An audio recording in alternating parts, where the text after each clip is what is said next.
बस यूं ही सेगमेंट में तहे दिल से स्वागत दोस्तों। क्या दोस्तों सुबह हो गई? हो गई बिल्कुल। और अभी तो दोपहर भी हो रही है। सही है। लेकिन सुबह हो गई ये सवाल पूछने का मेरा मकसद कुछ अलग है। देखो दोस्तों, जब तक जिम्मेदारियां नहीं होती तब तक सुबह देर से होना जायज़ है, क्योंकि वो तो हमारा बचपन होता है। माँ बाप संभलते रहते हैं, हमारे लिए न जाने कितनी सारी दुआएं मांगते रहते हैं। और पता है आपको, माता पिता की दुआओं का असर तो ऐसे होता है, कभी कभी आप महसूस कर सकते हो कि तकदीर भी उनकी दुआओं के आगे लाचार दिखेगी आपको। क्योंकि आप सोचोगे एक कि ये होगा वो होगा बुरा होगा, लेकिन माता पिता की दुआएं उस सारे रंग रूप को बदल सकती है।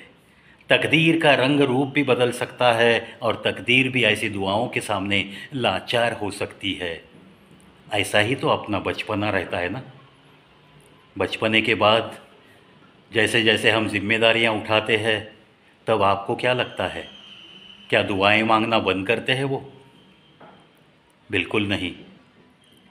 जैसे जैसे आपकी जिम्मेदारियां बढ़ती है वैसे वैसे उनकी प्रार्थनाएं भी आपके लिए बढ़ती रहती है। ये तो जब तक वो जीवित है तब तक का हाल है, लेकिन उनके जाने के बाद भी उनकी दुआएं बहुत रंग लाती है। बड़े तजुर्बे के साथ मैं कह रहा हूँ। कुछ भी कहो, लेकिन वो बचपन बड़ा हसीन होता है। इसीलिए मैंने एक वीडियो में भी कहा था, मराठी में एक, जब हम स्कूल में थे तब एक लेसन भी था, लहानपण देगा देवा। और ऐसे ही इसी सब्जेक्ट पे जगजीत सिंह साहब ने गाई हुई एक बड़ी सुहानी गज़ल है, जिसमें सारे बचपन के खेल भी लिखने वाले ने लिखे हैं और जगजीत साहब ने उसका बहुत ही बेहतरीन कंपोजिशन करके उस गज़ल को अजरामर बना दिया था। आज भी जब जब वो जगजीत सिंह साहब की आवाज़ में सुनते हैं हम, तो बड़ा सुकून लगता है। पलकें अपने आप मिट जाती है और हम अपने खुद के बचपन के दौर में चले जाते हैं। इसीलिए कभी कभी लगता है कि वो बचपन ही बहुत सुहाना था। हर इमारत की छांव तले हम तो बस कुछ न कुछ खेल कूद करते हुए दिन बिताते थे। जैसे जैसे बड़े हो गए, जिम्मेदारियां बढ़ती चली गई और पता चलने लगा कि कौन सी इमारत को मस्जिद कहते हैं और कौन सी इमारत को मंदिर कहते हैं।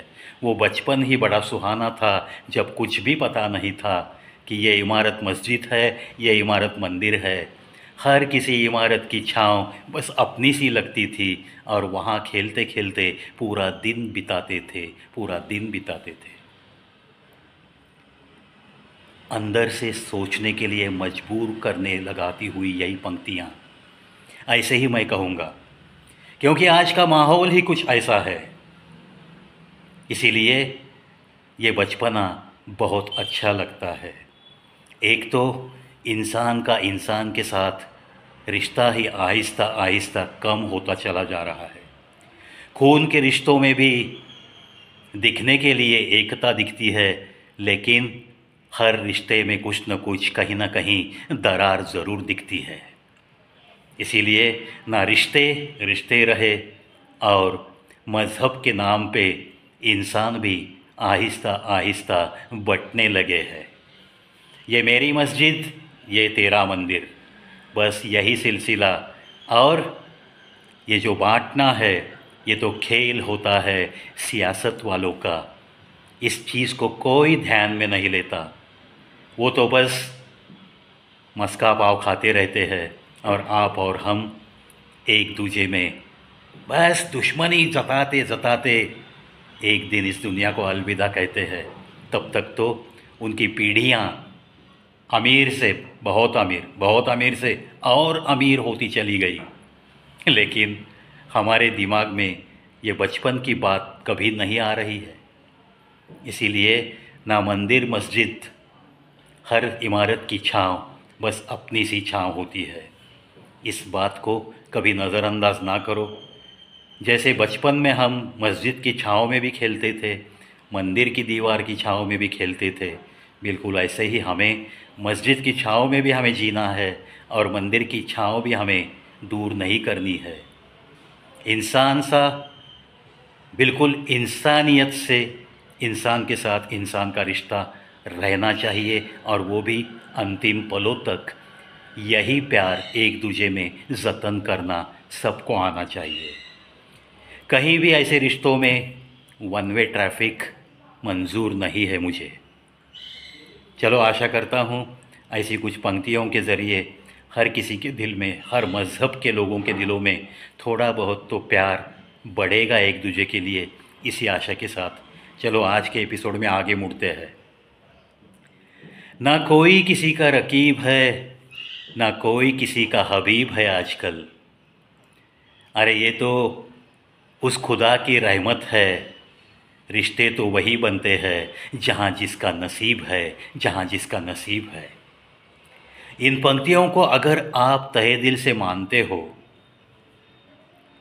रिश्ते खामखा नहीं बनते, इस चीज़ पे अगर आपका तहे दिल से भरोसा है, तब जाके आपके चाहे पहचान वाला रिश्ता हो, या चाहे खून का रिश्ता हो, या चाहे किसी ने कभी आपके ऊपर कोई एहसान किया है, उस दिन से किसी के साथ जुड़ा हुआ आपका एक रिश्ता हो। ये जो कुछ घटनाएं हर इंसान की ज़िंदगी में होते रहती है और नए नए रिश्ते बनते चले जाते हैं, इसे कुछ न कुछ अर्थ है। कोई भी रिश्ता आपके साथ जो बनता है वो व्यर्थ ही नहीं बनता, और ये आपका फ़र्ज़ बनता है कि किसी रिश्ते को कभी भी अपनी खुद की आखिरी सांस तक व्यर्थ रिश्ता नहीं समझना चाहिए। अभी कुछ लोग कहेंगे, यार अगर रिश्तों में कोई अगर धोखा करता है, बार बार पीठ में खंजर खोप देता है, तब जाके भी क्या उसके साथ रिश्ता रखना है? देखो दोस्तों, पीठ में अगर कोई खंजर खोपता है तो आपको तो सावध रहना है। एकदम से आपको उस रिश्ते को आपकी ज़िंदगी से दूर करना ये तो उचित नहीं होगा, क्योंकि आपको तो बस कुछ यादें रखनी है। वो यादें ऐसी होगी, कभी कभी उसी रिश्ते ने आपके ऊपर कुछ एहसान किए होंगे, आपकी मदद के लिए दौड़ता हुआ चला आया होगा। ऐसी बातों को कभी नज़रअंदाज नहीं करना है। जब जब उस रिश्ते ने आपको किसी न किसी प्रकार की मदद की है, तो बस 90% आपको उन्हीं यादों के साथ रहना है। एकाध दूसरी बार अगर कोई खंजर खोपता है, ऐसे अगर आपको महसूस होता है, एक तो कभी कभी ये गलतफहमी भी होती है। जब ऐसे महसूस होता है तो आमने सामने बैठ के उसके साथ बात कीजिए और उसे कहिए कि मेरे दिल में आपके लिए बहुत प्यार है, आदर है, सम्मान है, लेकिन मुझे एक आपके बारे में शंका है। तो ऐसी बातें आमने सामने बैठकर जब करोगे तो शायद उस रिश्ते की उम्र और बढ़ सकती है। क्योंकि ये पंक्तियाँ बड़ी ध्यान में रखिए। आजकल की दुनिया तो बस दौड़ रही है, थमने का नाम नहीं लेती। ना कोई किसी का रकीब है, ना कोई किसी का हबीब है। ये तो बस उस खुदा की रहमत होती है। जहाँ भी रिश्ते बनते हैं वो उस इंसान का नसीब होता है, उस इंसान का नसीब होता है। अपने खुद के नसीब को कभी भी लात नहीं मारनी है।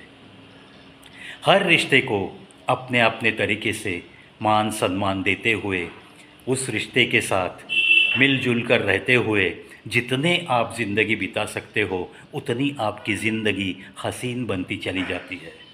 क्योंकि अगर ये रिश्तों का मेला नहीं है तो सिर्फ तन्हाइयाँ आपसे बहुत गहरी दोस्ती निभाने के लिए आती है, और तन्हा तन्हा रहता हुआ इंसान खुद की आयु कम कर लेता है। ये एक सच्चाई है। चलो इसी सच्चाई को दिल से जानते हैं और खुदा की रहमत से जहाँ जहाँ अपना नसीब है वहाँ वहाँ जो जो रिश्ते बने हैं उन रिश्तों को टिकाने की अक्सर कोशिश करते रहते हैं।